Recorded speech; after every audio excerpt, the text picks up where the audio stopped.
Hey, what's up? It's your boy, Bobby Sapphire. It is time to hop aboard the SWU hype train. It's our weekly new Star Wars Unlimited podcast from the KTOD. And with me tonight, as always, is my little brother, Matty. What's up, Matty? What's up? Just finished His and Hers with Tracy right before the pod. If you haven't yeah. seen it, check it out. Meg likes that one. Sponsored by Netflix. Yeah, it's cool. No free ads except for Netflix shows. And what number 11 ranked Star Wars Unlimited player in the world, Justin All-Stars. People don't realize that you're All-Stars. Yeah, I'm dropping. First time out of the top 10 in a while, hoping that Milwaukee in a week and a half can get me back in the mix of a riser and not a faller. Also, real quick segue, it's where my mind goes. We were doing the train sounds, and I had a flashback to old school road trips when we would pass an 18-wheeler like in the Jetta, and we would roll down the window and we'd do this motion like we're 8-year-olds. The 18-wheelers would. Yeah. Yeah, well, we're still 8-year-olds. Who we fool? Mm-hmm. Did you ever name the Jetta? The original Jetta was the Outrider, yeah. Okay. I think I only had that. Did I have that for like 2 seconds? You might have. No, I don't know. I know I had it at college. But maybe when I moved to New Orleans, you got it? Sounds about right. I drove that car from Boston to Foxwoods one time. Yep, you did. That's a wild story. I don't know if that's the first 5 minutes of the podcast story, but maybe if people stay after, we'll start doing a SWU Hype Train After Dark, and we could talk about the After Dark. When you and I were 22 and what that entailed. Yeah, when you post like the guidelines on YouTube and you check the boxes of like this is appropriate for all audience, like not that night. Not that night. Yeah. All right. So episode 2 of the SWU Hype Train is a legendary guide. We're going to talk about legendaries from the new set. We're going to talk about legendaries from the 3 legal sets from the previous block. Which ones to buy? Which ones to get into? Yes, Queen Amidala. She's a buy. I don't think we're going to talk about Queen Amidala tonight on a slide, but obviously, like, if you don't have your Queen Amidalas yet, you should probably grab them. KTOD spoiler, one of the best cards ever made. It's very, very good. So let's see what's on the next slide. Oh, it's patreon.com/KTOD. Sign up for free if you want free updates from us. If you want to be a paid member, there's a Discord, deck list, things like that. VOD streams. Justin was streaming today. Tada was streaming today. But this is really just, you can find us there for the podcast, and we should be now on every single podcast platform. If there isn't one that you think we should be on, just DM Bobby Sapphire, and he'll hook you up. Hit us in the comments. Or comments, like, subscribe, comment. I don't know. I hate pilfering for that stuff.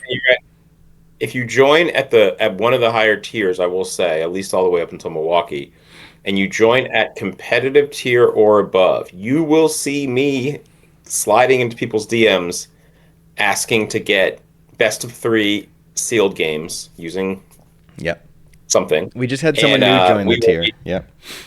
Yeah, so that's been a vibe this week. It's been super fun. A lot of people are getting limited games. Really cool. Yeah, I loved it. Adding the limited chat to the playtesting tier has been great, and Justin's been getting games. I was getting games before Paris. Justin's been streaming first period, so I like throw it on while my kids are coming into school. You're like, what's that? Watch his leader tiers. Mr. Jem, this is not English homework. They all try and come behind my desk. I don't know why, but I'm just like, get the hell out of here. This is my area. Do not look at my screens. It's rude. It's 2026. Don't look at people's screens.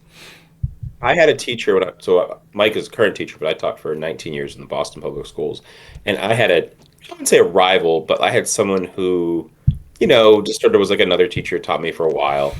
And he always got a kick out of it when he would like out me. And I always thought it was weak that he would like out me on my dark side of like a card player playing like Magic the Gathering. And kids would be like, you play Magic? And I was like, yeah, man, Magic's cool. Cards are cool. Like what you like. And it happened every year. He like thought he would shame me. And every year the kids were like, oh, that's really cool. You make money. And I was like, yeah, you can like see these different things. And kids love it. They love their hobbies. So yeah, games of the world, baby. Yeah.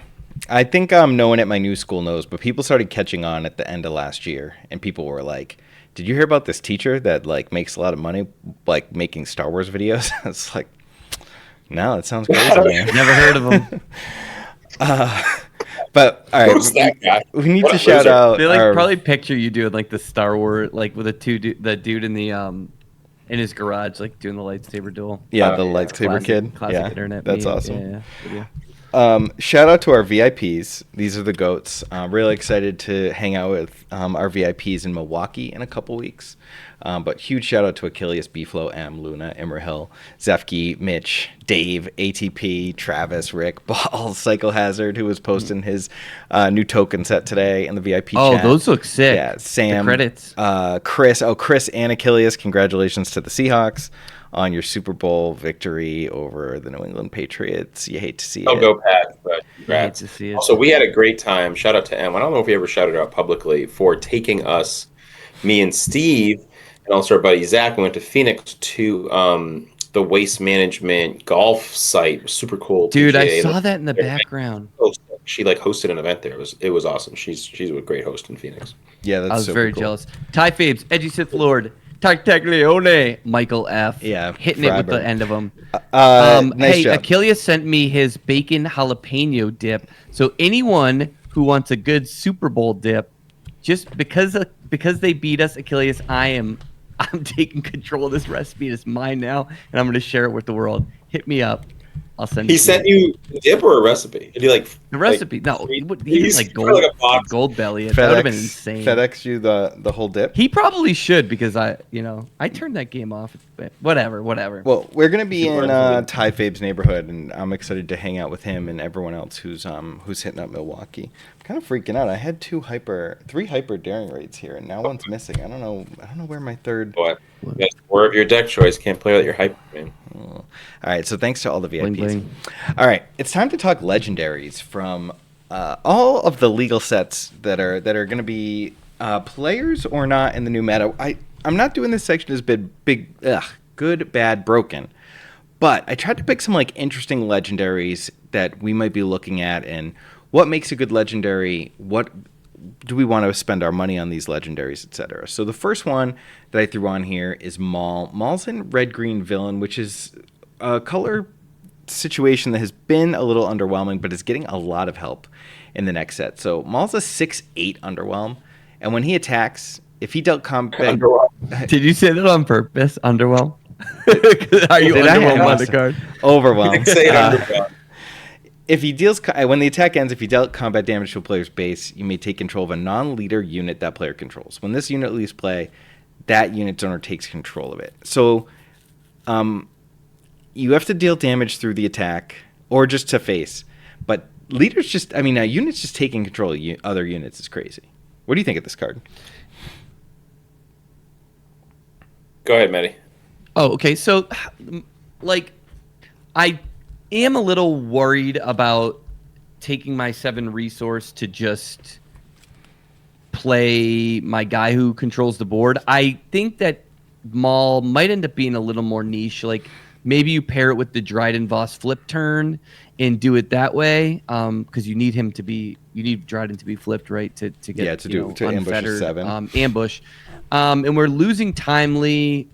You obviously cannot ECL your reinforcement walkers. Shout out to the past. So, I'm a little dubious of Maul. Like, if you untap with them, I think it's really cool. It's just like, how do we activate him? Like, that's what I'm a little worried about. And there's another card that I think we might talk about where I'm a little more okay taking my turn to slam this card, because if you untap with it, it's kind of lights out, where the type of deck that's spending 7 to play Maul, I'm a little worried about it. I feel like it might be a coaster. I feel like it's definitely a Dryden card. Like, it's very specific to Dryden, which is kind of funny when you think about it, because it's actually like the Underworld Maul. Like, he's the one in control. Maybe puts Dryden over the top, which is like, I guess, like a solo theme. Spoiler alert after the credits or whatever. But I do think that, like, a couple things. 7 cost is like 7. Is the Beguile thing actually like a real thing in the next format where like nothing answers anything, and like games kind of have no answers and they kind of stumble into each other, and then like 7 cost cards are actually like just straight up broken, in which case you untap with this guy, and if you untap like in a sequence and you play him first, that means you get to like trap them in a sense, because like does damage and then you get their Steal thing. something untapped, yeah. Yeah, like, exactly. Still something untapped. I do think a Dryden card. I do think it's probably on a little bit of like a too much has to go right for this card to be impactful outside of Dryden. But I think with Dryden, if like that's a real deck and you're able to play it, it definitely synergizes. I think the one thing that's a little tricky is like, the three colors for this guy too, like kind of really locks you into the red. Then this one's going to be tough for me to sleeve up. So you guys, And like, just real quick before you jump in, Mike, like, does this color combo generate a lot of credits? Because like that was what I was going to bring up. Yeah, that's I guess the question. What do you know, Mike? Like, I thought it was more of like, I feel like No, I don't know with some of the leaders and stuff. I don't know how well this is doing with credits, but I think like if credits are a thing and you are trying to slam 7 so that they can't get bounced with Beguile, like this is a great target for your credits. Yeah, I guess if you can get the ramp going, because like the new 4-cost 3/3 that's like super laser tech at home, I don't think is like that great. And so I guess this color scheme would need either the credits or Dryden. Like, you untap with him, you get him ambushed somehow. I think he's cooking. I think he's going to be a little more niche and less, yeah. Well, people can sell me their non-foil. What are they called? What are they called? The things from Carbonites. The special treatment cards, prestige cards, because Prestige Worldwide. I want this Shadow Collective robot leg Maul. Ooh, I haven't seen it. I believe it. For me. I believe it looks great. What do you think of the card, Mikey? Yeah, I think he's good. I think he's a buy. I think that I'm living in a world where like all the removal's gone, and we're playing a different form of Star Wars Unlimited, and like maybe that ends up being really fast. But if ramp with credits is a thing, and the whole game is mid-range because there's not a lot of control, then I want something that steals units. I want to be taking. It's crazy. Well, you do like Pal, dude. Like people are gonna be like Chewbacca-ing. Like when are you gonna get to play him? I already constabled their Chewbacca. Well, you captured the Chewbacca because you killed whatever. Something, and now Chewie's working for the underworld. Mm-hmm. I mean, I will say this guy's beefy. 6'8" is like, if he sticks in there, like it could be the type of thing where you like look at your hand if this guy hits the table and you're like, oh no, like this is not going to go well, because then your own units are working against you, and kind of like a Palpatine on, like, think about Palpatine flips on 8. This guy could attack on 8 if you just play him. So maybe he's just like, he creates a Palpatine scenario. Mm-hmm. It's kind of interesting way to look at it. And there is ambush in yellow. So if any of the color, like the 3 color things work, or any of the cheating with resources works, then like he's a pretty interesting ambush target with Shin Flurry and Flurry and the Armos does whatever the plot is that lets you play things with ambush. But you'd have to use the base, right? Because they're both off aspect, both yellow. Or a credit. Yeah, there's other things that let you do yellow. Credit is any color. Yeah. Well, you'd have to do 2 though, right? You'd still have to pay aspect penalty because it's not in your repertoire. So you'd have to pay like 2 credits for a Shin, or 3 credits for Shin Flurry. Yeah, I guess you could do the base, but we still have leaders, right? Isn't there cheaty leaders? There's Callus. Maybe in our yellow Force Saw deck. Mm-hmm. I don't know. I think we're cooking too hard. Mike says it's a buy. Look, you guys can trade me yours. That's fine. I'll take them. All right, let's take a look at another Lawless Legendary. Before we get brutalized in the comments, credits aren't like mana free. Like they still have to pay aspect penalties. So yeah, but they're resources. You just need multiple. Like you need extra. I mean, if I've got max Rebo and I've just got like infinite credits stacking, like I'm just gonna pay 12 for whatever I want to play. So Max Rebo's crazy. He's a 2/7 drop. There's an additional regroup phase after the first regroup phase he rounds. I'm sure a lot of people have talked about this guy, but this means like you're double resourcing. This means you're drawing 4 cards, right? Like this means you're doing all the start of the regroup phase triggers again. So like, I don't know how anyone could go into the next set saying like I don't want 3 of these, because if anything could break at any moment, it's this guy. Yeah, I love that it's creative. It may end up being too dangerous for like to create it and give your opponent the ability. So I think the one again, I love the card. I love the fact that like there's a whole way that like it opens up thinking, right? You're like, oh, I could go and I can bypass the 5th resource turn. This is a great card for 6 deploy leaders, right? Because you're basically saying like if your leader deploys on 5 and mine deploys on 6, well now they both deploy on the same turn. Right. So that's like the biggest upside, right? It's But I baller. think a big downside, in my opinion, is if you play a 2/7 and you did the work for both players, but they got to actually do something better on 4. Like the fact that his text is universal, if they do a better unit on the 4th turn, which there's tons of better units than a 2/7 on turn 4, they could play a 4/5, let's say, for instance, right? Yeah, same And then total stat though. Leader, and then it's like, wait a second, you're creating just a game state. And if they just have a better start, you actually are a little bit behind on that, if that makes sense. You need your leader probably to really bridge the gap there. I mean, it does make sense, Right. but you're still getting 9 total stats. You can maybe build your deck to take better advantage of extra regroup phase triggers. You do get to push your leader out earlier than, like you said, you can match a 5 cost with this. So, like, What I'm saying is, what if your opponent is a 6 cost leader and plays like a 5/5 on turn 4, and now you've played Max Rebo, and they get to say, "Cool, I'll claim." We both draw 4 cards. Now they have the initiative going into 6. They have their leader flip and their awesome unit, and you have your leader flip and your 2/7. So, like, by definition, you're just behind. That, I think, is the biggest downside, is like when it's not bridging a gap, when it's actually and maybe it's type of card where like it's situational how you play it, right? Maybe your resources against everything, and this is just like a 6 leader versus cheaper deploy leaders. This is like a gap bridger. That's just like what he is. But I think if things are equal, he's hard to justify, but both players have sort of equal decks. if we're playing the same Star Wars Unlimited game where it's just like value trades and flipping leaders and getting ahead on board, then yeah, absolutely, we're never going to see this. But if we've Well, that been, seems to be. I mean, if anyone is like me and has been hoping that there are other ways to play Star Wars Unlimited, then Right. like it begins with this guy. Yeah, I love that they made cards like this that like kind of break the mold of the game for sure. We need to see more. It's always that thing like, are we going to get more? I think this is a good card to pick them up. Would you? trade I have a your question though. prestige non-foils. Would you play this in Palp?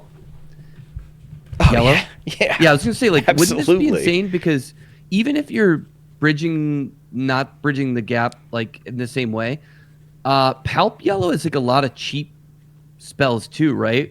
Yeah. And he's So, like- Underworld for things like McClunky, and I can just sack him whenever I don't want that effect to happen anymore. That kind of No, would be that's sick kinda to see cool. him in there. I will say, imagine like you playing him in Eternal and playing this card against Han Solo. Like they draw extra cards. They draw and Yeah, they that get would to put be- more that cards would be down. crazy. That'd be bad. Yeah, but yeah, he imagine could end up like being. jamming and coloring back just comes down. This could also end up could being be in good for Krennic. 7 cost leaders. Yeah, he could end up going in like the new Krennic deck. You could end up seeing him in like something that does want to play Kellerin, right? Yeah. He's interesting in a lot of decks. I think he's pretty cool. I mean, he's definitely a cool card that says you get to the late game faster, and if you can keep up with the extra resources, extra cards you're giving your opponent, that's pretty cool. Maybe it's a mill strategy, you know? Like there's just so many different ways we could take it. I do hope the game evolves into something that isn't just like I attack your guy, I don't die back. I gain an advantage. That snowballs. Yeah. Anything else with this guy, Splinter Matty? Twin. Needs Splinter Twin. No, man. Love that he exists. Dubious of his playability in the next immediate set, but definitely something to keep an eye on and see how you Say, can break them. Here's to the Max Rebo mirror, where the player who plays the second one just embraces it, right? And it's The like, you know what? chaos. Complete chaos. Plan C. We're just totally on. We're drawing 6 cards. We're going to turn 7 the next turn. Like what is life? You know, Max Rebos are just. We're 2 years The pro- into like- competitive SWU, and I haven't played a mill deck yet. Like, I'm itching. I need to We mill haven't somebody played- out. It's been a lot of different. We're on the hype train, but it has been a lot of different flavors of similar things. You know, there are some different strategies, but yeah, as someone who played combo, like I would love that. I'd like a little more. Like Yoda playing freaking "You're My Only Hope" was just barely scratch the itch. Like, give me more. Yeah. You You guys taking your turmeric shot now? Oh, let's do it. Yeah. So should we tell the story of the Toomies? Tell the story, man. I don't know how it started. I think you were into them. You were liking turmeric shots, and then in Philly, we made it our oath to like take ginger and turmeric shots together, and we went to Starbucks, went to Trader Joe's. Which ones were better? We did it all weekend. You both top aided. Mike won. So maybe you should have not taken 0 turmeric shots. ginger shots in Paris, and I did not even day 2. So we gotta load up, man, for these next All right, level. well, Let's do it's it. good This luck is for our me if you tradition. guys do this. So, Yeah, it's good luck for Mike. I'm gonna have a seltzer. The Pride of Whiskey. That's delicious. That was good. A blend All right. of coconut water, turmeric, and lemon juices with added black pepper. Ooh, Very here's nice. a- I think I like the Supreme Leader ginger Snoke ones says better, thank but you. the turmeric mix it up. That was a nice run. Also, one thing I wanted to say before this is our Max Rebo tangent hour. It is kind of crazy that you, like, obviously we already know all the crazy things you did, Mike, but Justin top three majors in a row in his 11th. Top aided, yeah. Yep. Yeah. It. Wild. Well, Yeah, I don't know. and want a PQ. I think we should save leaderboard hour for an episode closer to maybe after Milwaukee. Maybe they'll announce some changes at some point to Could the do leaderboard. it before and after. Just like, yeah, I don't know. I don't know. I don't know the right answer to the leaderboard thing, but like, yeah, Justin should be higher for top aiding 3 straight sectors. It is Like, kind of it's crazy. interesting. Yeah. All right, next legendary is single reactor ignition. This is the second coming of Super Laser Blast. It's a vigilance aggression villain event for 8. Destroy all units. For each enemy unit defeated this way, deal 1 damage to its controller's base. So you get a little burn in with your Wrath of God, which is pretty. I love the burn being added to this, like a lot.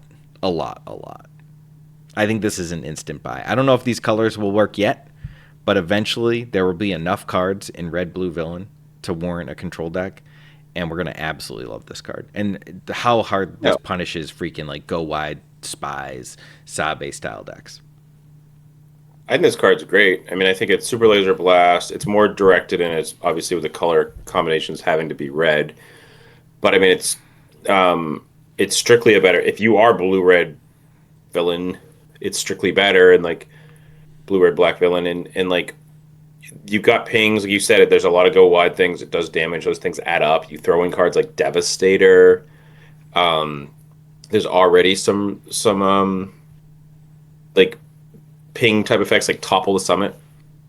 So I don't know. I think this, we haven't seen the full set yet, and you've got cards that do damage. You've got removal. This is like, if you want to still be in that control into the late game where you've got Star Destroyers, I think this is the right color to be in.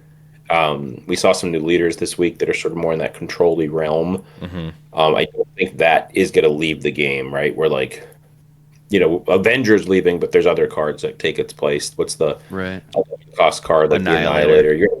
He's in the same deck. So I think this card's great, and I think it's the same type of thing. Like if you're playing against this, it just means you're not a ramp deck anymore, right? Because we're not the green. Yeah. So it's like you're just straight removal, but there's a ton. Like let's call it war. There's so many different removal spells that maybe aren't exactly identical to the ones from the beginning, but I think people will cobble, or it may not be right away. A little less point and click, but yeah, but people are going to figure out like the trajectory. And are there enough cards that burn while they kill to actually warrant like not playing units, which or not playing very many units, which is like where I would start to get really excited about control. Because if the ramp is worse in this game, and people aren't flipping their leaders earlier, and they're just ramping into bigger units, like the leader flip happening early doesn't completely blow you out, doesn't push you so far behind. And also you can play this off of credits yourself. So like there are situations where people are going to be playing single reactor ignition way ahead of schedule on 8, which is something that like didn't really happen with Super Laser Blast outside of dedicated ramp. But I'm thinking of cards like Shoot Down, which is a card that I love, that I always want to try and play, which is deal 3 to a space unit, or deal 2 to a space unit, I think, and if it dies, you do 3 to their base, or 3 to a space unit, if it dies, deal 2 to their base. I forget off the top of my head. But like, I love that card. I want to play a villain control deck that burns its way to victory. Yeah, maybe even like, I think one of the Vaders like pings base. Deal 3 to a space unit if it kills it 2 to base, which is better because 3 to a space unit it takes kills out a lot of those. stuff. Yeah, it kills a lot more stuff. That, and it lets you Vader do like, leader pings. Yep. So that's the Vader leader pings. And then you actually we could make Kira at home and play blue Boba pilot with Topple the Summit and do like your Kira flip all in one. It's not going to be the same. Like you're going to have to, but you could play capital ships. Let me order a Boba showcase. Yeah, and what's the indirect damage spell? Like if you're killing all their stuff and then you deal indirect damage, you could maybe bridge the gap. That's probably a little too cooked, but it's something. It's interesting. But if you're playing Devastator anyway, like you get to, if the Devastator lives, all that 12, 13 goes to face. So like, who cares? Yeah. You get the topple combo. You get like Cintas. There's some really neat things you can do with Boba control, kind of like the way that like CAD Blue worked, right? With a little burn, right? All right. All right. I like. I'm ending this podcast early to go brew.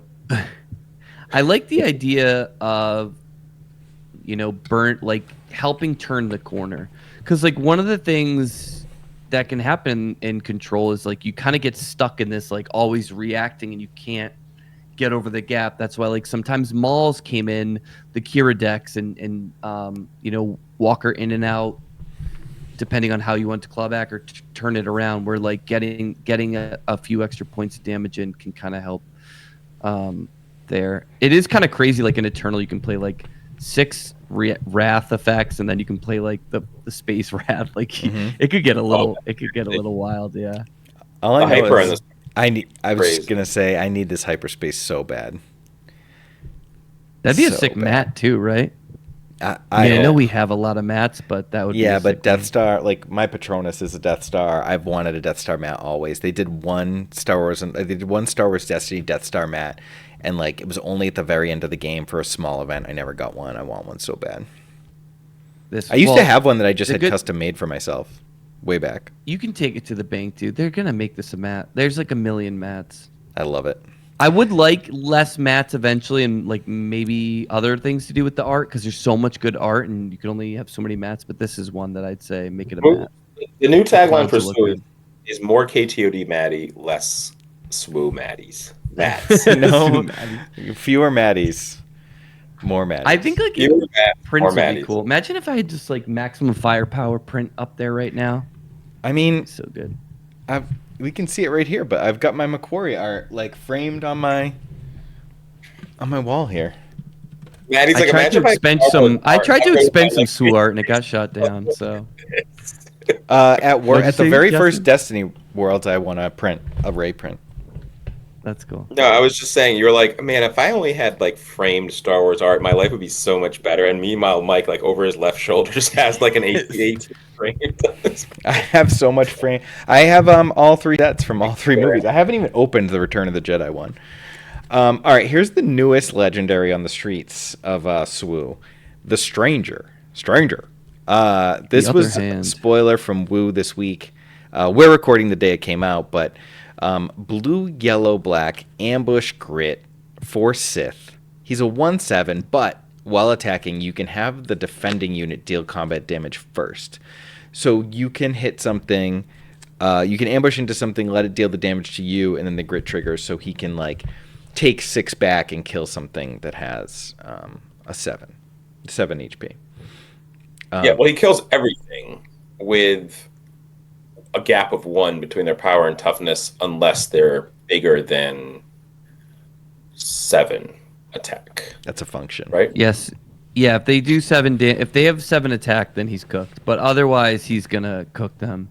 Yeah. He kills their typhos. He kills their mid-range cards. He kills. Does he kill Chirrut? He does not kill Chirrut. Chirrut's a weird one, but like he does because Chirrut can still use the Force. Yeah, but like, yeah, and it wouldn't get him anyway. But like, this card's great. I think this card's like, first of all, the art's sick, really cool texture.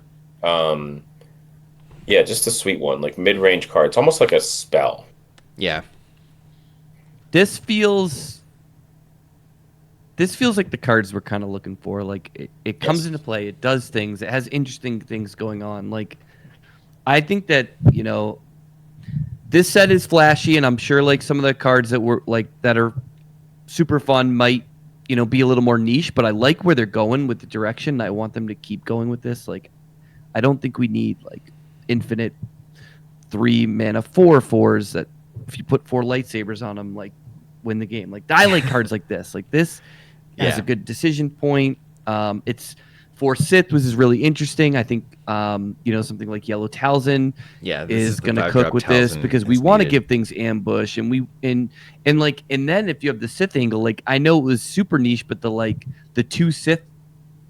Oh, that card! Right? That card could be insane, and and we have a 2-drop Sith, and if you have more Sith leaders, like now that card goes from like niche card that only some people are playing at their like store showdown because they like Revan to like, are we hanging out? Yeah. Do we have Which it I like. now?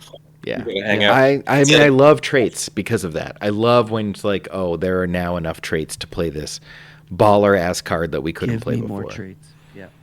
Has there ever? Well, there's like the bad like commons, but like a Force ambush card that's good is going to give you the Force with the traditional 28-point bases, which is cool. And then it has the obvious synergy with Talzin that we were saying like it needs that gap of 2. Well, Talzin would just close that gap. He would finish the job using the ability. And also, I feel like the cost of this card is perfect. Mm-hmm. Like with Talzin, you got all the 4s, right? You've got you've got Chirrut, you've got the Darth Sidious, the ambush guy. He has ambush too. The skilled one. There's Talzin's assassin. There's all those good. There's like almost too many 4-drops. There are too many 4-drops. That's why it's like exactly perfect on the curve for Talzin, and it's also in the colors that have Sheehan Flurry. So you like obviously he doesn't need it, but when you get to ambush things like Tyrannus and the Stranger and Vader, like it starts to really become a good deck. And I think Talzin is going to be one of the good decks. Mm-hmm. Vader's perfect in this deck because Vader gets to say all this stuff has happened beforehand, and then you played like one thing to sort of hope that you have a chance. Vader shields it, just plays it. You don't even need Shin Filler. You're just like, here's my Talzin leader, here's my Stranger, here's my Vader. The next turn, like, here's just this slew of things. It's going to be a deck that appeals to a lot of players in a similar way that like Kira kind of did those things with like Barrage and just sort of took control of the game with like units. I feel like the Stranger's going to have a really good play there. The only thing I will say about the 2 downsides of the Stranger are if you're in multiple lanes and he doesn't, if there's no actual units, he just a blank. I mean, you resource them, whatever. But like, if they're all in space, he does attack for 1. Yeah. So that's yeah. And then the other side of it is that the same concept of like if the whole format is about like upgrades in space and Chewbacca and stuff like that, this guy's going to be sad because he's really a cool card. Those will rotate out eventually. Or get banned or something like that. Yeah. The other thing I wanted to say is like I know we talked about Beguile being meta for like warping, but in yellow Force you also have the 4 costs like little mini cunning like bounce and discard, which isn't gated in the same way. So that could be like something at your disposal if you need it, if you want more bounce, or if you yellow has some nice tricks. And that is the next thing about like Yeah, the yellow's got interesting things going on, and then like you have the discard with oh my god, what's the dude you love? You name a card. There's like a lot of yellow villain discard Garandon? stuff. Yeah. Yeah, there's a new and one. so one of the things that like a mid-range pile can run into is someone going up and above them. And so yellow is nice because you get those mid-range control-y aspects, but then you can make them discard or get the tempo to keep the game going. So I think the yellow one is pretty good. Yeah, that's a really good I'm buying point. this guy. I'm buying 6 of them. You get tappers, you get Tarkin if you really wanted to get, if you can like tap, bounce tap, and then steal their big ships and stuff like that. Yellow's got some spice to it. We saw that, like not so much yellow, but we saw like the Talzinate Worlds like had like some ways to get some spice with Krennic and stuff like that with Benton's list that ultimately won. Like there is some sort of hidden tech with these mid-rangey blue black. I mean, I love yellow cards. I try them anytime I don't play yellow. I'm just like, why did I not play yellow? So I just think they're so This good. card I just love the game feels tricky. Cool. Yeah. All right. Let's check what's next. Oh, we're done with Lawless Time. Now we're going to talk about some legendaries that I think. Can we just go back to the stranger? It'd be really funny though. Imagine if your opponents have a board of spies. You can't do anything. Oh my god, no. Spies the counter. It That's did so count, funny. straight up countered. It's that card that's like make 6 spies or whatever. It's the answer. Convene the Senate, maybe? I don't know. Spies, baby. All right. So we're going to talk about some legendaries from previous sets that I think are going to like really jump up in value. And I think one of those is Qui-Gon Jinn, replacing some of the other ambush 7-drops that we've had.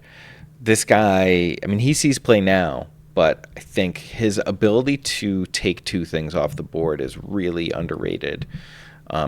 It can be so difficult to stabilize. You've got the GOAT Qui-Gons there. Yeah, I don't have the goat one. John Yellow's got the goat one. I got one of the 8 goats. Yeah, that's pretty nice. Just being able to remove 2 units at once is so good, and 7 is obviously such a key attack number. Magic number. Kills the stranger. Yeah, I don't know. I just think this guy's going to be everywhere. Agreed. Yeah, I would definitely pick up your Qui-Gons now. I've never seen a Qui-Gon hyper, but I want to. Oh yeah, I mean that would look great. Look at the ethereal smoke, in the background. Yeah, He just busted onto the bridge of a Trade Federation flagship. He's not the best 7 in the format. The best 7 in the format is going to be Kelleran, but he cancels the Kelleran, right? He offsets the Kelleran because unless Kelleran gets a ship, put the card back and just kill the Kelleran. So I like this guy. I think this guy's great. Like I think one of the things too is there's 7 drops for yellow from set 1 and set whatever that are like fighting for that position, like Han Solo and Emphas, and those cards are going away. And like this card doesn't really have a counter, like doesn't have like a match in yellow. And he's really good against Kelleran, so I think this guy's like pretty nuts. And yeah, has protection from the stranger, so in both ways. The one thing about Qui-Gon for me is like I feel like Qui-Gon is he's like a game linchpin where if you're close, he can turn it. I feel like if you're behind, I don't think he's gonna single-handedly win you the game. Like I think when you're behind, it's tough to claw back because if you take your whole turn and you're really behind, like he deals with 2 things and then they can kind of rebuild. But if you're in a close, tight one, I think he is like a hammer piece that can win you the game. For that, I think you don't want to be like. You need to be a little behind. You need like a ship, and you need them to have 2 things, and then you like come down, you kill both their things, and your ship is still out there, or something. Yeah, I think you can't be like empty board. Like he's not a magic bullet, but he's very good. It depends on what the stats of the format shake out as. Like 5 HP isn't great, but there aren't a ton of things that kill that on their own, and a lot of things that we would normally use to kill 5 HP things are not going to be there. So I'm interested to see where the important stats line up. Obviously, it's not too tough to take him out, but he gets that added bonus when you do. Like, and he kills a lot of leaders, which I think is like really. Yeah, really I was just key. looking at all the leaders on my second screen to look at like who. I mean, 7 booty is usually where they're capped, especially if you can get him out early. Yellow is a credit color. I feel like yellow. Mm-hmm. So getting him out early, like matching their leader flip, like you deploy your like Leia, right? She's a 4/7, and he gets to just if you can cheat one resource, you get to just take her down. Yeah. I would take Qui-Gon to the VIP, like Bad Bunny. Yeah, he's still very good. Qui-Gon's one of my girlfriends. Nice. All right, let's see what's next. I think this is the one that Justin mentioned, Bendu. Boy, You used to love the Bendu. we still love Bendu. 10-10. He's really good. That's a big number. It is a huge number. It's a huge number. I mean, hopefully we see cards like this play. I do hope that some of these later game cards on the ground do get played. I don't know which ones will get played. I hope that they, we saw Snoke in the last format. You saw like we have the Yoda unit. I hope that the format isn't just all space and we actually get to see some of these guys like tangling. I like Bendu that like he actually outclasses like the other ground stuff. Like he just dwarfs everything and then he wraps all the spies and residuals. I think well, I guess I can say this. I think there's more of a likelihood that you'll see him played now. Post rotation than pre when you had cards like Crate Dragon. Right. But I don't know. Bo-Katan's still the GOAT in this kind of range here. Yeah, Well, but the he's cool thing cheaper about than Bendu is Bo-Katan.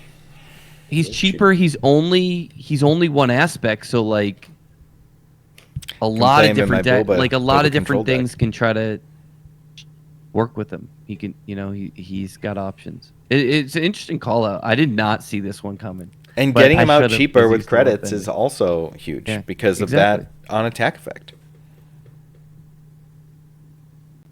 Yeah, I wonder if there's like a way to And he hits space, right? All each other he unit. hits space.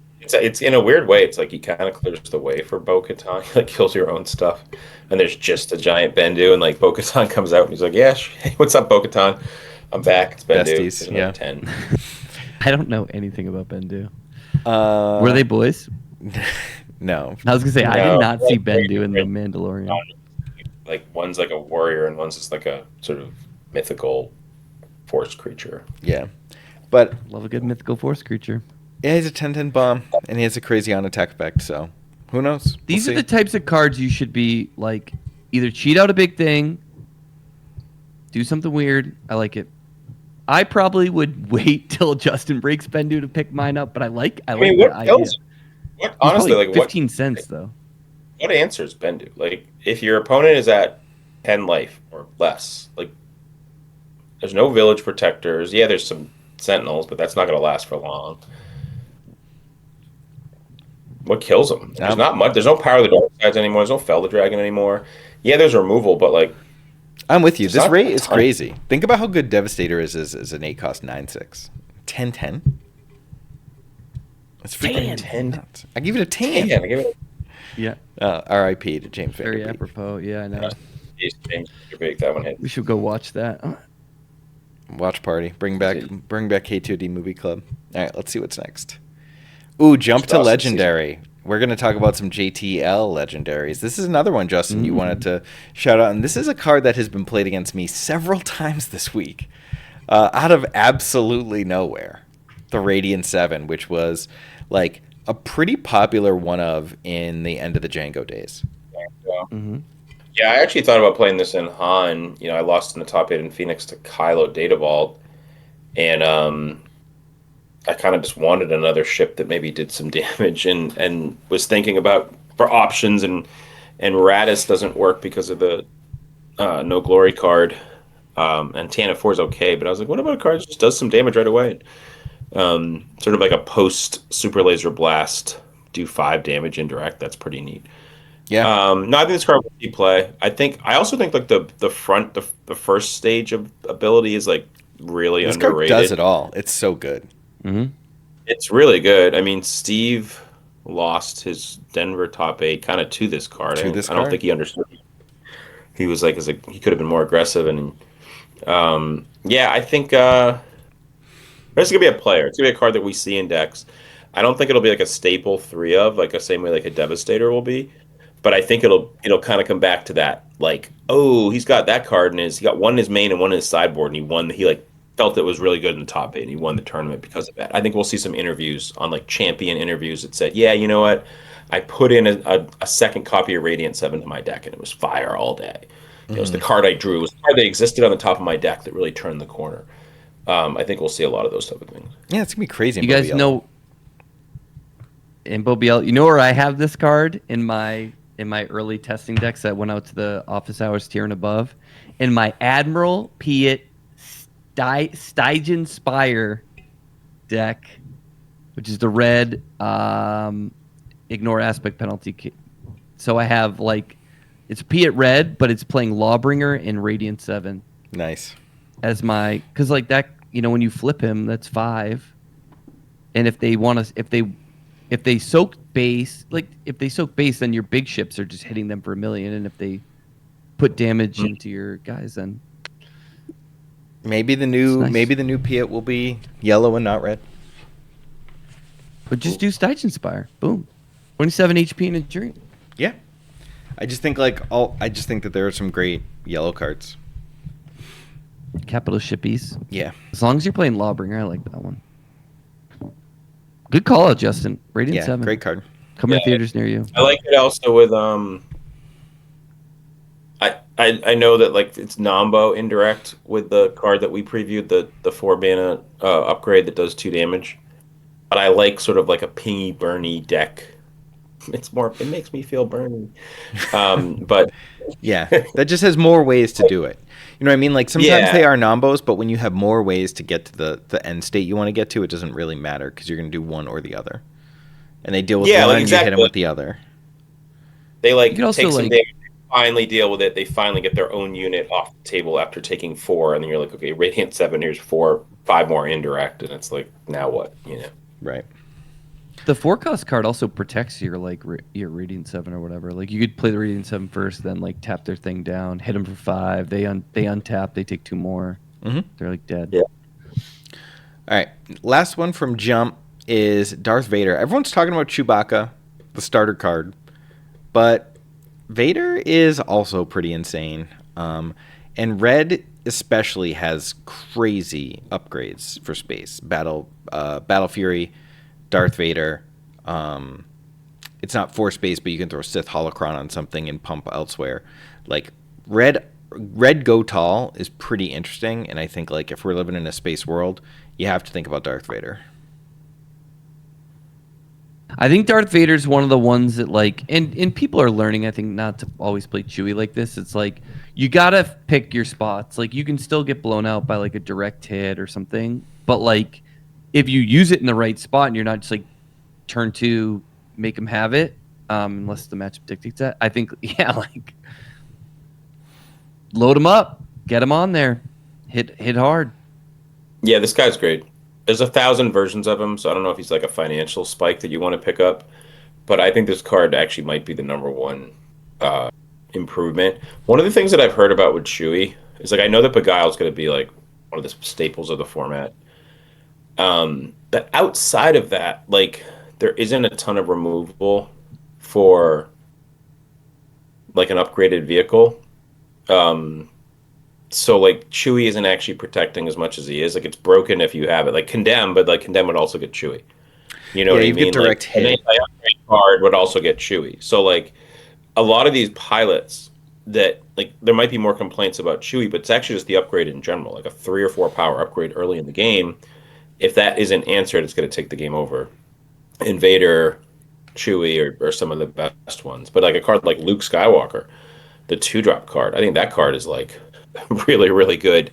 It's like way, way better because like, yeah, they have the answer. Well, that one actually escapes to the ground, which you is don't great. lose the tempo in the same way. Yeah, and you it still get to develop. It sucks if they beguile. Like Chewie does sort of have more protection. Like he can't be beguiled, he can't be shatter pointed or what have you.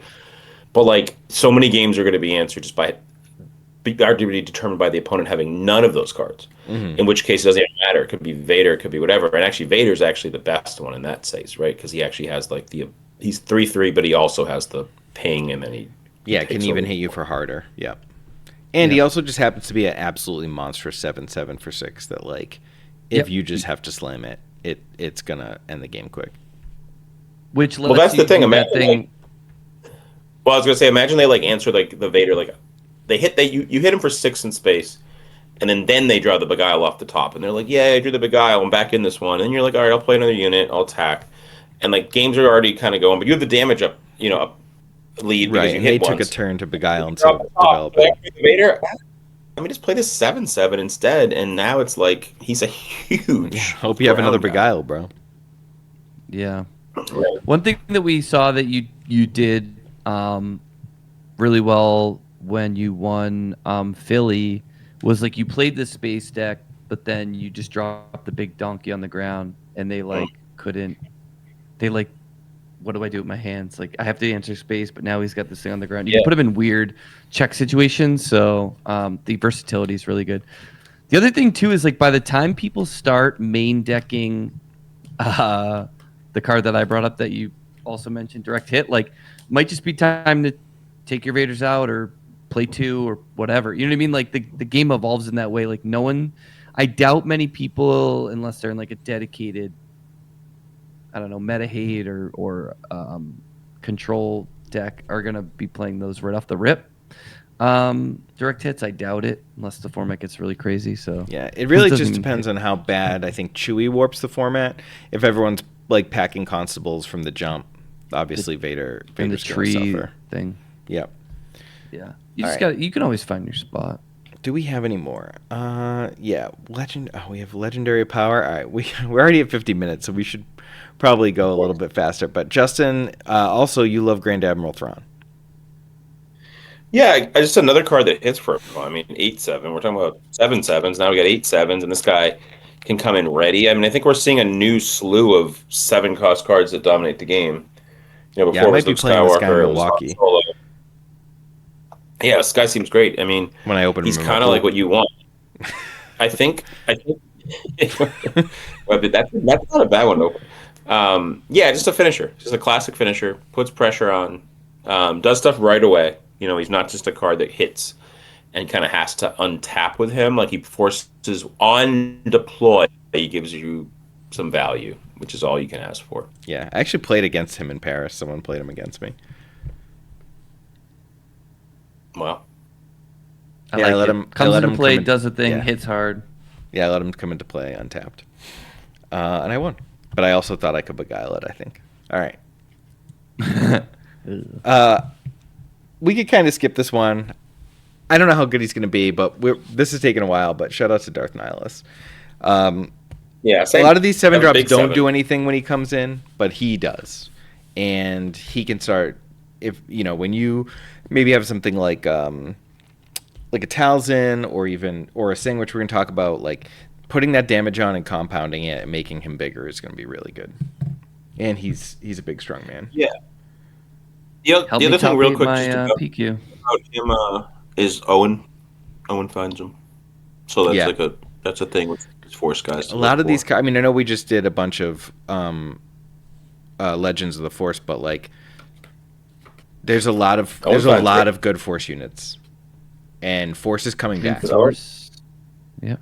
Later has to be Force and fighters. pilots are going to be. He's Force Sith great thing. pilot, and Force Sith pilot and Imperial. Yeah.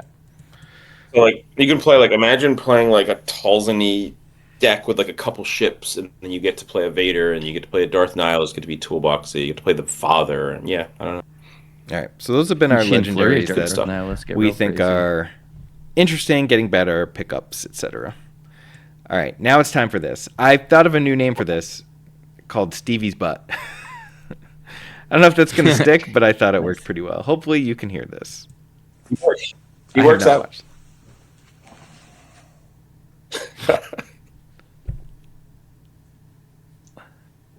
Star Wars Unlimited is the greatest game ever. But what the fuck is FFG doing? I have two major gripes right now. One, leaderboard change after Paris.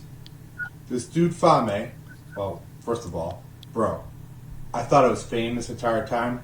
And while I respect the hunger, man, if your username is Fame and you're in the lead, that's some gumption, bro. This dude jumps from 3 to 1, takes over the leaderboard. Sorry, Mike, I love you, bro, but still. FFG doesn't publicize it at all. There's no article about it. There's nothing. Like, do you promote this game? What are you doing? You know, I shouldn't say I have. My teammates have invested a lot of time to help build a community here and promote this game. We would like to see it succeed. You know, I often use the phrase, even a blind squirrel finds a nut. Bro, you guys found a great game. Don't let this thing die and fizzle out and fail like every other game you've ever made. Like, get it together, please. Second gripe. Why is there no major sector regional in the Northeast? The only thing I can think of is you don't want us to win. I know KTOD wins everything. Actually, I stand corrected. We win everything in America. I mean, we can't even date two over here. That's neither here nor there. But seriously, no Northeast regional? Providence? It's like the city of conventions. Like, how many MTG Grand Prix did we have there? Every game had a Grand Prix or something there. The only people promoting the Northeast are the McClunky guys. Tim's put together a whole huge event, and it's going to be great, but, like, the closest thing we got is Philadelphia? Bro, that is not the Northeast. You know, Oh boy. I really want this game to succeed, and I know if I was in your shoes, you probably wouldn't be listening to me either. But listen to the community. Do something. We want this game to live. Salute. All right. Hopefully the audio worked wonder for what wine people. that was. It was really low. We're gonna have to get him a mic so he can Get stand him like far a away. lapel mic. Yeah, I'll send him a lapel mic. I had to like turn my master volume way up. I too thought it was Fame. I did So I think too. that's pretty funny. I don't know if I told this last week, but I was sitting next to him, and the guy I was playing is also an Italian. He said, "Oh, that's the number 3 guy," and I said, "Oh, you're Fame," and he said, "No, Fame, like hungry." I was like, okay. Oh my god, that's so cool. Yeah, it was Oh, great. like Fame, hungry. Yeah. Fame. So yeah, that was quite the take for a Hype Train podcast, but I mean, I can't disagree with Steve that I'd love to see more player promotion. I think that it's really fun to root for people, and I think it's really fun for people to get shouted out. I think that's something that we've tried to do in our community is like shout out people in our community who are doing well, and I think people really appreciate that. And when FFG shouts out its players, like then people know like, oh, like if I get good, I'm gonna get these shout outs. So I don't know. I think it compounds. That point right there is the key. That yes, it'd be cool when you won your 2 sectors. We got a shout out, but we have tons of shine through the YouTube and all our community. It's about the kid who's like, or the player, or someone who's like hoping to go to the next sector because he wants to be the next SIP, or he wants to have that, and he wants that page. There was just a Magic Pro Tour, or Christopher Larson, I believe, won, and it's like the main page of Magic. So it's like Larson tames the dragons, or something. You know that tagline. We're buddies with Jason, right? Jason's built Ford tough. Jason Ford. It's like a tag. Yeah, we could say that right now to any of our friends. They'll remember that, and that was what 15 years ago that he won a GP in Minnesota, or Atlanta. So like basically, they have to do a better job. They do a poor job. Steve's 100% right. They need some form of player promotion. There's nothing that's stopping them from doing it. If anything, it's selfishness. They're saying that their Wednesday podcast is the only time that they can shout out their own brand and like their own like playing of the game. Not enough. They need to do better. I actually had a call with Jack this week and talked to him about some of these things and like how he should have a podcast. And I will say one thing that I'm interested to see is that they are paying SCG to pay somebody to stream the regional in 2 weeks. Actually, a week. So it seemed like it wasn't as put together as I would have thought a stream a week away would be, but I'm very interested to see how they promote the players because we just were at a sector where they had a stream and you could watch the stream from in the convention hall. They had it broadcasting in a common area. We showed the image of it last week, and I really hope that the regional stream is awesome. I really, really do. Yeah, the thing I will say about that as a counterpoint is I think that the streams can be driven by the community. The promotion of the game sort of on a wider angle can be driven by the community. Us, Swoop Racers, other promote, like Thork does a good job with his video. Like, people have energy around the videos. That's not something that they have to do, but they should own some of their own internal stuff that they're doing. They set up the sectors as these things that award points. They set up the leaderboard. They don't reference those things. That's a big issue. Like, to be honest, like, Bombe won and went from 3-1. The week before or 2 weeks before, Sip won and passed you after you had just won 2. Like, that's an awesome leaderboard exchange. If it's NASCAR, if it's the NBA, if it's football, the MVP, the Stafford versus Drake May thing. You heard that forever, right? So, like, that's the leaderboard. Like, but people might say it's self-serving because you're 3, I'm 11, whatever. It has nothing to do with that. It's actually for the people not even on the leaderboard. It's for, like, the excitement that builds around it. So you can say, like, wow, if I went to the regional, I'd win 400 points, and I would put me, wherever, 14th. And then I already have 50 from the PQ. I came in, whatever. And you can kind of imagine you in that moment. Right? I told you see Jack. those videos like Kyrie in high school talking to Kobe. Like, we want to build that energy. We want to build it, and they have to do it, and they have it. That's the thing. The hardest part about this is they actually have the things to talk about. Well, it's on their own website. You know what I mean? And they don't promote it. But, like, one of the things that I said to him is, like, you could just have an arrow for people who've moved up that week. You don't have to put the down arrow for people who move down. Just when someone moves up, they get a little arrow that automatically goes next to the name and be like, oh, this guy moved up. You know what I mean? Oh, look, I moved up. I don't know. Just an idea. You don't have to do a lot to highlight things. Yeah. Let's check out the leaderboard, and you could do it on their Wednesday fire alarm show, and you could say, hey, we got some real cool movement, and they could all act astonished like they always act astonished. They could act astonished about their old leaderboard. Why not? All right. Let's play a little good, bad, broken. And also, just real quick, New England, please. I can't always get over everywhere. We need a local big event. Hook it up. Yeah. And then Steve's spoiling a little bit about what Tim has cooking, but we should be able to talk about the McClunky event next week, which I think is in 2 weeks, because I think he's announcing it during the regional stream. But anyway, Saw Gerrera. We didn't talk about this guy. He kind of got a little poo-pooed in our internal team chat when he first got spoiled, but lately people have been saying they've been playing against him, and he's actually kind of fast, actually kind of aggressive. Attack with a unit gets +2/+0 gains overwhelm for the attack, and after completing the attack, defeat it. So he basically is heroic sacrifice on a stick, but gives overwhelm. So it can actually punch through sentinels, hit hard, kill things. And then he does it when he's flipped to other units, but he has to attack and live to make someone else do it. So he kind of is like a Yularen in that sense. It lets you double attack. I think that's a cool ability. I'm just like a little dubious when we're losing some of the good double aspect stuff, like aggression, right? And some of those like double red 2-drops and things like that. And then he does deploy on 6. I think he's gated by like how many good when defeateds we have, and like we just lost K2. I could see him being very good in Eternal, but again, 6 deploy is a little spooky there. But they're you can't even play him K2 with them really. Like, what you're getting is a third color, right? You're playing like a third color base, and you're playing 3 color aggro. Oh, right, because K2, because K2 is heroic. You'd need like a heroic base, or you're not going to play him for 6. Yeah, I don't think so.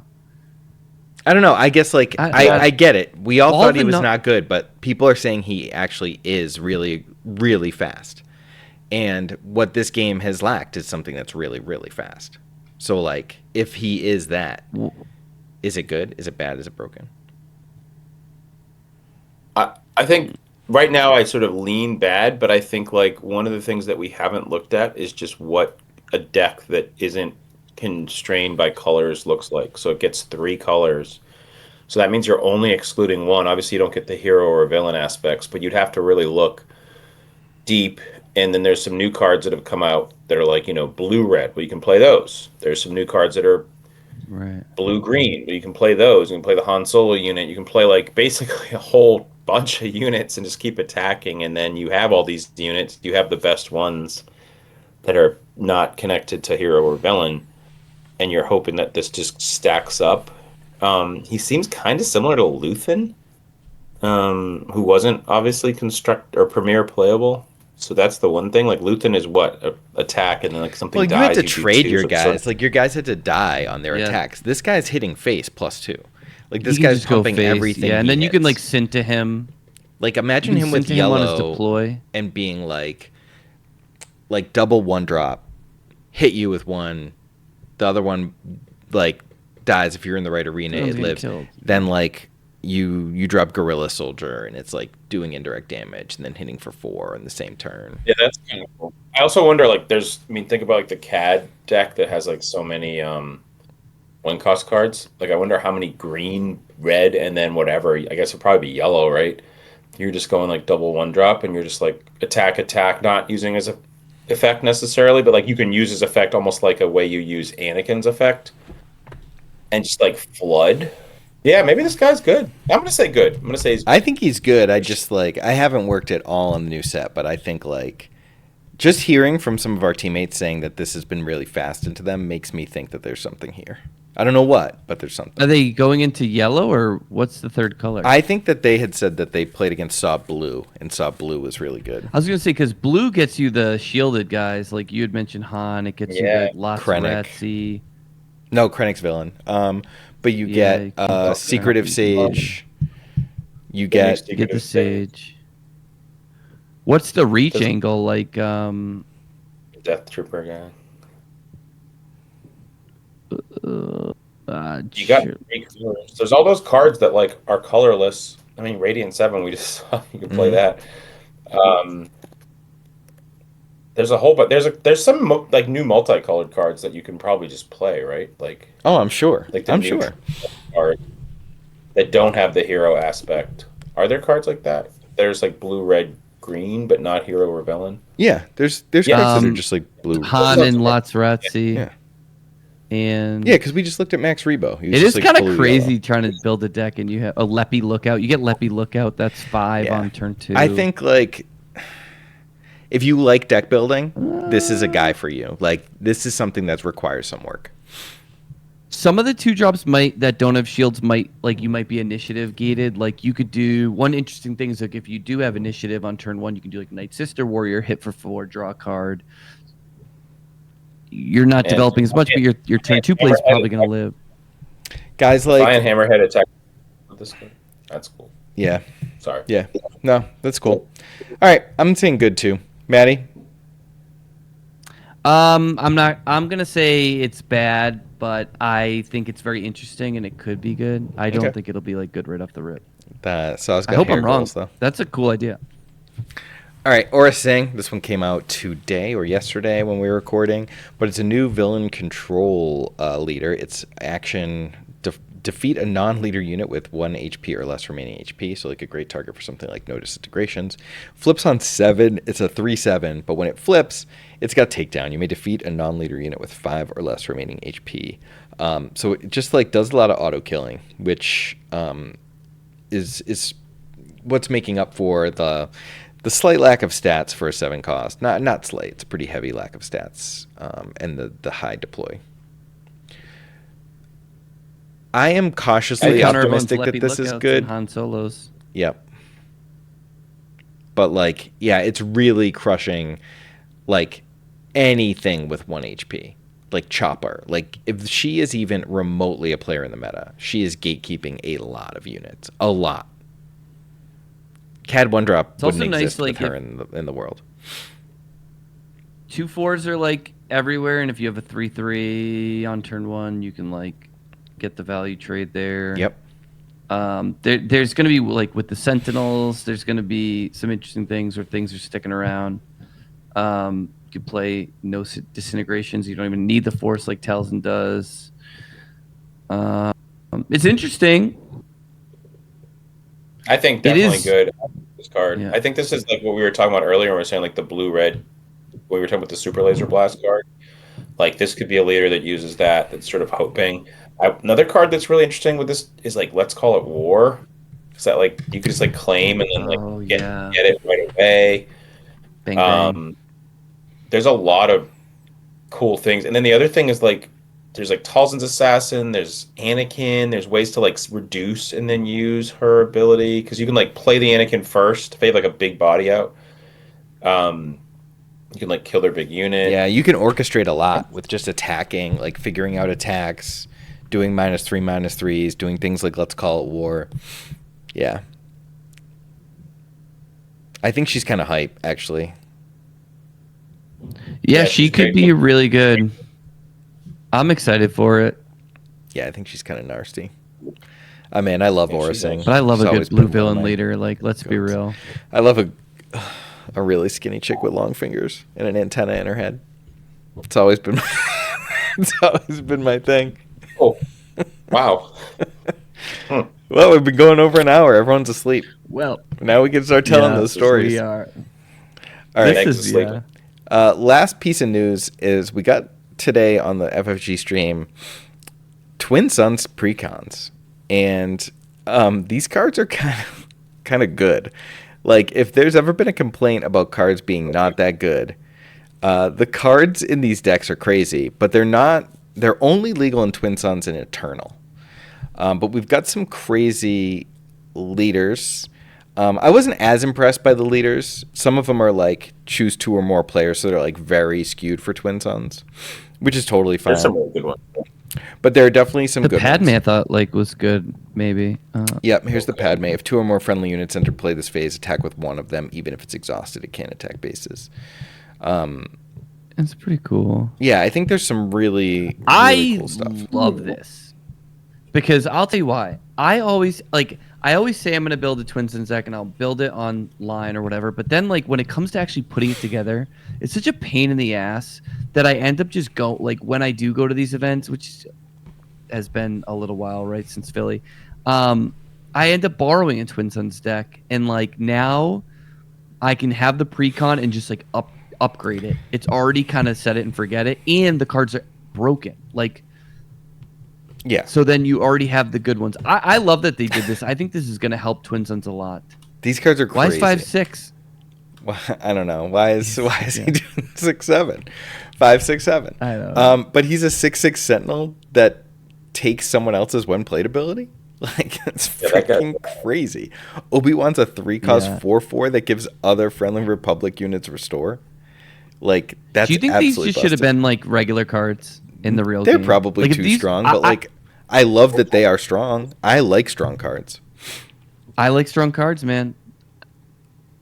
Yeah, I'm buying at least. I just don't think they can balance. I don't have faith that they can like balance strong cards, which is why I don't think they make strong cards. Are there going to be showcases? It's not easy. Ooh, I don't know. The showcases could be interesting. I'm not really looking forward to Eternal, but I think like we're getting Eternal PQs next set, and at Galactics there will be next set. There's Eternal, like set 7. Correct. You obviously and these are legal in it. Yeah, and there's no bans. There's both Django are legal. There haven't been bans yet, but they did write an Eternal article, and they said you can play Django, and like. Well, you know, someone's already trying to get him banned, so good luck. Who wrote the article? LSV wrote. I think it was Ryan. It could have been LSV. No, I think it was like FFG wrote the article, not LSV, not TCG player. If there's an Django Eternal will event, use damage on your opponent's ability. If Django is legal, Django would be crazy. I will play Django at Worlds in the Eternal Open. And if Django is legal, I will fly to whatever. I don't care if it's in Abu Dhabi. If there is one Eternal PQ, I will go and I will play Django. Wait, you will drop the main event to play the Open? If I'm in the top 8 on Sunday, I will not drop to play the Eternal Open. But if I do not make day 3 of Worlds, or if I'm not playing on Sunday at Worlds, I will play the Open. And I will play Eternal. My Eternal Triple Dark Raid Hypers that I keep with me at all times. Well, your when played abilities are getting stolen by my 5s, so you better not. You're not going to be using your tap It is kind of crazy, dude. I love it. You I can think do this 2 is to my awesome. base and 2 to I'm a unit all very day. I don't excited care. about this. You can deal 4 indirect to me. That's fine. 6. Hey, weren't we supposed to get some like Twin Suns package sent to us that never came? Jack, if you're listening. Hit Jack up. These are crazy. There's some other red-green cards that are really crazy. This Gar Saxon super is cool. Hidden Overwhelm, Raid 2, Restore 2. He's a villain Sundari Peacekeeper, which I think is like a really, Surprised he's really not an cool way uncommon. to do it. I love cards that like mirror other cards. And then Assault Lander Lat is nuts. You get 7 attack and 9 HP for 4 resources. And like it does start dealing damage to itself, so it will self-destruct. But it's still pretty cool. Like This Saw. message will self-destruct. Oh yeah, crazy This for is crazy. Saw. Yep. So yeah, I think Eternal. I'm really excited for Eternal. I'm a little daunted by like having to buy 4 precons. I'm a little daunted by having to like make new decks. But I do think ultimately more formats are good for the game because people will gravitate towards the ones they love, and if I agree with that, FFG 100%. listens, they'll make those the important formats, much like Magic did with Modern Legacy. and Legacy to a degree, but like really going from extended, turning that into Modern and making Modern like an important format of Magic was all community driven. And I do think that like people are a little worried about the community being bifurcated by things like this, but I do ultimately hope that whatever one ends up being the coolest is the one we all end up playing. Yeah, and I think Also, go like- ahead, Matty. Oh, this is just like a quick thing. Like, it doesn't. I know that like, I like when this format mixes up. I think it's it kind of keeps you from burning out. It lets you like switch gears and not get too worried. But also like just real quick on like the casual side of like the Twin Suns Precons, like our local like at Great Stories is just like 4 people playing Twin Suns. You know what I mean? Like there That's are cool. groups of people that like have been dying for this, and I think that's really cool. And I think it's a way to get more people involved. As a casual thing, I I know it's absolutely not love like- it and support it. And like, yeah. More people play Commander than any other format of Magic, and like that'd be really cool if that's what SWU became.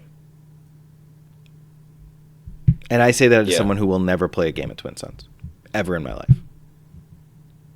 Well, you should try it out. I think it would be fun. We should Absolutely not. We should Fun do it on is not my podcast. thing. What if I we do think- do one recorded? What if we did one recorded? I will do the recording and I will hang and chill.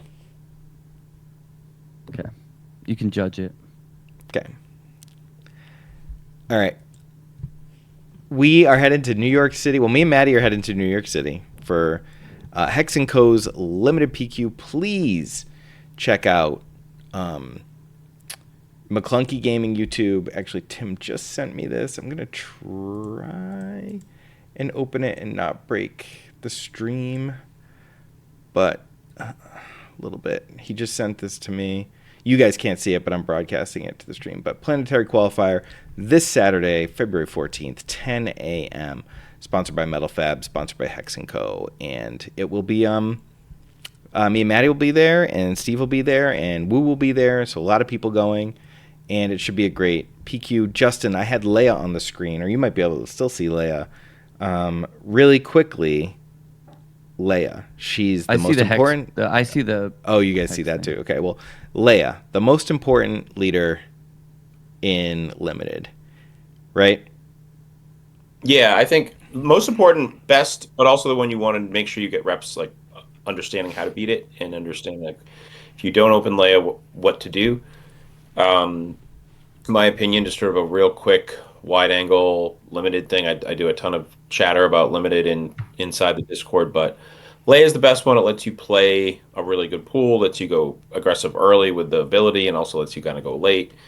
Using Leia as a finisher. There's so many games where like other leaders would have died, and Leia's actually like chunking you for 6 and then 7 and then 8 damage, and actually just wins the game even if you've lost in other facets. So that's why I think makes Leia fantastic. You just did that to me the other day. Yep. I was like, think, I totally won this game, and then Leia just swung for 20 on her own.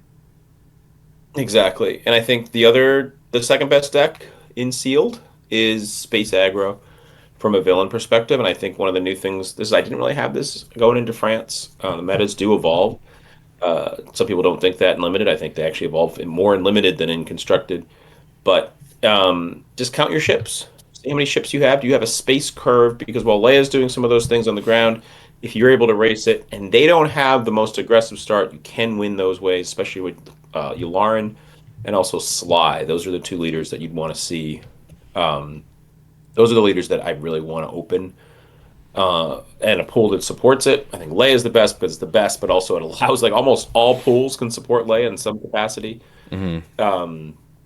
Sly and Yularen are probably the other two. And then there's that Jabba pool, the mythical Jabba pool that kind of is able to actually beat everything because you've got the ability to like have a Deidre one-shot a Leia, and you've got Sentinels, and you have enough ships that you're able to just trade in space and then take over on the ground. So I think there's a defined meta.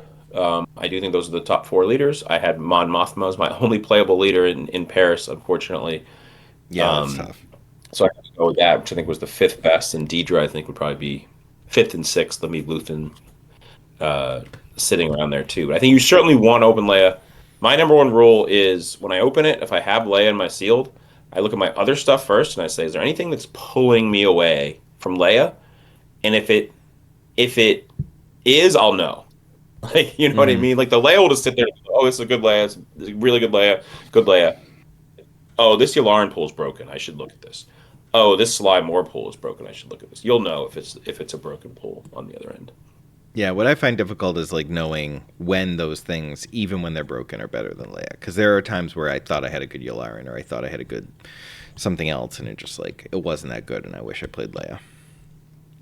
Yeah, an 8 Yularen is probably not as good as a 6 Leia, but a 10 Yularen, like I said, you kind of do know. There are some like really busted ones. Yeah, I mean, I've only played Yularen and sealed because that's all I've ever pulled, and I think like there is a Yularen angle if you have to take it. Like there's only so much you can do, right? Like how to squeeze those things out. But I will say in the draft, I was hurting. I liked Yularen more for sealed than draft. In terms of like the makeup that I got. But I would like to see a Sly or a Leia. Mix it up a little bit. Those are very good. Yularen is like a good staple though. Like if you have the good Yularen pool, like I feel like you can play the game. You can kind of like beat down the people that you're better than. It's just going to be getting those other ones where I think Leia gives you that ability to kind of like win the tight ones again, like in the later rounds. Yeah, well, I'll be excited to draft. Finally play a limited PQ. I still haven't played one, so this will be my first. And I do want to shout out Neutral Ground Gaming, who also are on the sponsor tab. I didn't notice them when I first clicked on the image. But that's it for us. We went a little long this week. I guess like 8 minutes long, but I'm falling asleep. Yeah, you're struggling. But thanks for listening, and we'll be back next week.